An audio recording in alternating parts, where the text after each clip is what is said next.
Hi, intro students. It's Leslie in person, metaphorically. And I'm going to take you through the LGBT history quiz we have here in front of us. So let's get to it. And let me minimize me and stick me over here for now. Okay, so we're going to go through all of these in, let's hope, less than 15 minutes. I can get a little chatty, but I'm going to try to reel it in this time.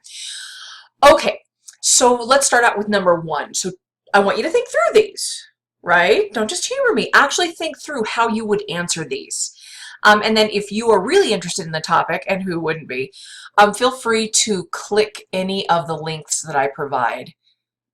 Okay, so number one, true or false? Not all historic or contemporary cultures identified only two sexes, that is, either female or male. So what do you think?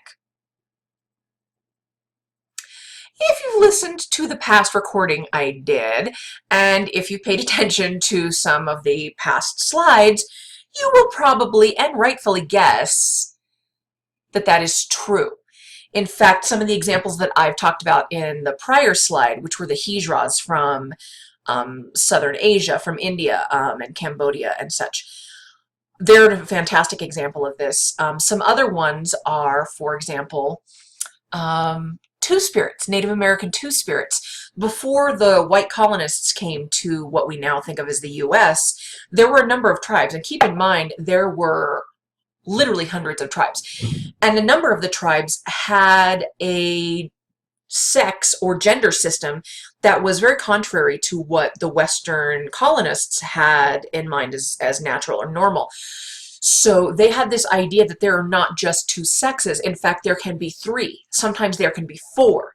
And there were names for all of these. There are people who are born female, who feel female, people who are born male, who feel male. And there are people who are somehow kind of outside of this binary system and who may have a body recognizably anatomically as, let's say, male, but they may feel that they're not really fully male, or they're not male and they're not really female, but they're both, or they could feel they were female. It depends on which tribe we're talking about. But I wanted to provide a really awesome example, which is right here at the top right, and that is Wiwa. She was a Zuni tribe member, and she was born in a body that was recognized as male. And she participated in some male/masculine endeavors when she was younger. And even when she was older, she still participated in some of the ways of governing and talking to outsiders that were usually relegated to males. But she also did some traditionally feminine or female things too. And so she was kind of considered outside the binary and used the female pronoun, etc., etc. And she is one of the best known historically examples of a Native American Two-Spirit. So I think I mentioned she's from the Zuni tribe from New Mexico. And there are lots of others. In fact, I think the next slide, maybe the next slide is number 2. But anyway, if you click some of these, there are a number of examples of what are called third genders or third sexes or something, but outside of our traditional Western binary, meaning two, you're either female or male. Okay. Number 2, true or false? All cultures, historically and geographically, have regarded same-sex romantic relationships as problematic. I imagine you probably can get this, right? That's false.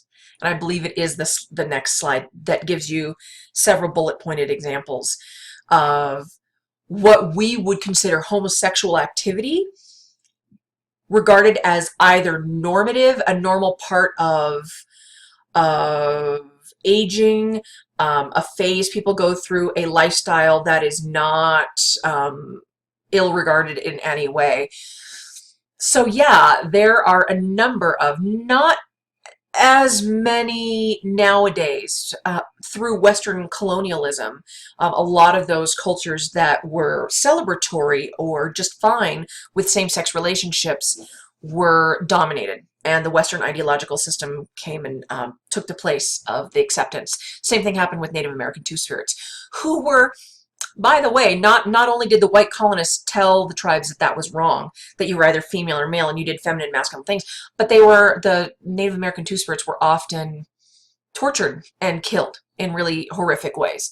So there's a fairly violent history to all this.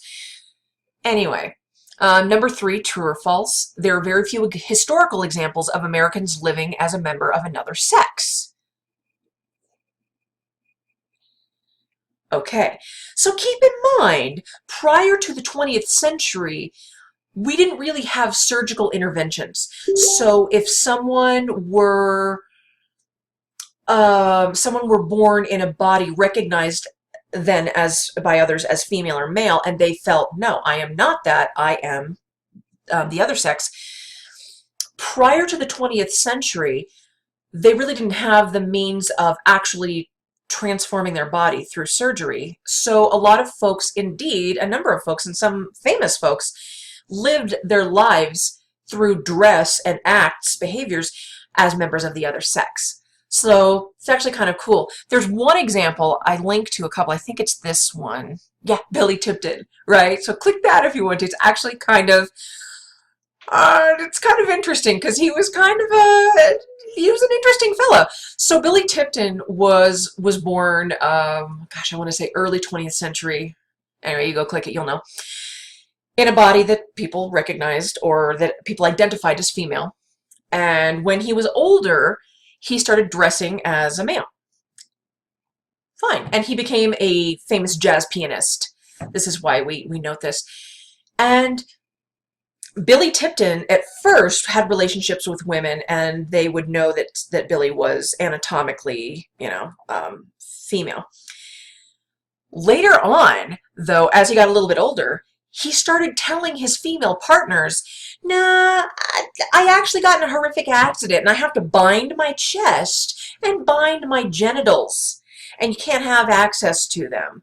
So just know, it's damaged under there. So he would have years-long relationships with women, including adopting children with some, and they would think, this amazing man, this love of my life, is a man, was born a man. I mean, he was a man, but was born in a recognizably male body, but he had an unfortunate accident.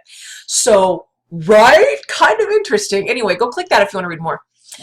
So number 4, true or false, during the Nazi Holocaust, lesbians were much more likely to be placed in concentration camps than gay men. What do you think?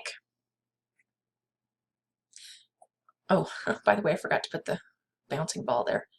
That's false, number 3. Number 4, false also. In fact, there were laws in Germany, as there were in the US, forbidding homosexual acts. And it was throughout the 30s, there were men that were rounded up and imprisoned. They were put in jail, they were put in prison, and some were put in concentration camps. I think it's estimated that 50,000, I don't know, go click the link if you want to learn more, were placed in camps.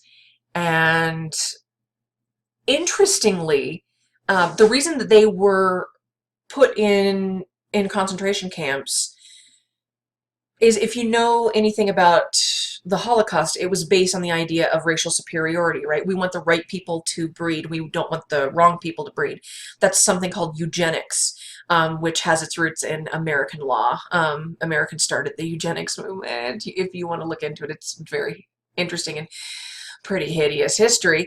So anyway, so Germans thought, well, if we have a gay man, and even then they were like, well, maybe this is a behavior happened during childhood. They still had Freud, so they thought maybe this was just a mental disorder, and we can maybe we can give them therapy so they're not gay anymore. But the idea was, do we really want them breeding? And maybe with their weak and effeminate genes, they can't breed very well anyway, so they'll breed defective children. So this is why good Aryan men even were placed in camps if they were gay. Interestingly, lesbians were almost never placed in camps. They were given the symbol, which I haven't talked about the symbol, but they were not labeled homosexual. They were labeled sort of the miscellaneous, the asocial.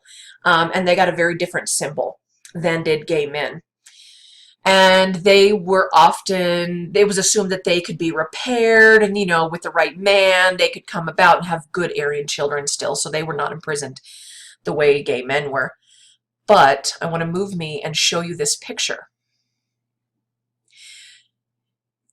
If you've ever wondered, if you've ever heard about gay and lesbian and bisexual, mostly gay rights, and you've seen the upside down triangle as a symbol of pride, and you've ever wondered where that came from, pretty interesting grim history. Indeed, it came from the Holocaust. You can see here, these men have upside down pink triangles on their shirts, which designated them as homosexuals.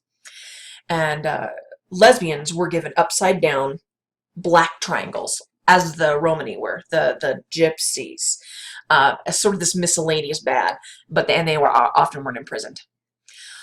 Okay, I'm taking much longer than I thought. All right, so number 5, the event considered to spark the contemporary American gay rights movement occurred in 1969. What is it called? You've heard it? I think a movie just came out fairly recently about it, right? Right? Stonewall riots happened in June of 1969. Really interesting history. I don't have a lot of time to go into it, but essentially there was this bar in Greenwich Village in New York, and in the 60s, keep in mind, it was against the law at the time to have gay sex. It was against the law to dress as a member of the other sex. And the Stonewall riots was a gay bar that catered to transgender people, to drag kings and queens, to butch lesbians, to gay men. Most of the people who went there were gay men, but there were some lesbians as well. And it periodically got raided because it didn't have a liquor license. And a lot of the folks were rounded up, sometimes taken to jail, sometimes not.